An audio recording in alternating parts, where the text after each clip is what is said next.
गोरिया चान के ओ चोरिया नियन गोरुबा जोड़ के हूँ नहीं खेब जोड़बा जोड़ अरे के हूँ नहीं खेब जोड़ बड़ू हो। भैया इसका गाया हुआ गाना ये है। आज कई लोग रील बनाकर तूफान मचाए हैं, आप लोग भी रील बनाइए। ये भूटाली आपका घर का बेटा भाई उजिनाएगा। ये कलाकार बहुत कम लेकिन इसका बहुत निभाता है। मैं इसको बहुत मानता हूँ। एक बार तारीफ है, ये बहुत अच्छा कलाकार, बहुत अच्छा। हर केहू चिलत केहू कुआ हो कोइलस एक के गाई के रुपया कमैलस। अरे सभे सुने वाला भी परेशान भइल बा। ये बहतिया ढोलिए में भोजपुरी जियान भइल बा।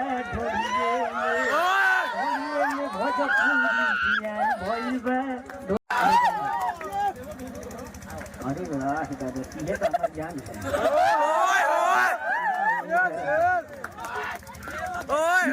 गोरिया चान के जोरिया अरे किनियन गोरिया चान के जोरिया नियन गोरुबा जोड़ के हूँ नहीं खेब जोड़बा जोड़ अरे केहू नहीं खेब जोड़ बड़ू हो। एगो गौन आवरी ओठ पे लाली लगा बेलू जियरा मोर तरसावेलू अखिया मारी के गोरी हमके जियती मुआवेलू। भैया की तरफ से पिंटू भैया की तरफ से बहुत बहुत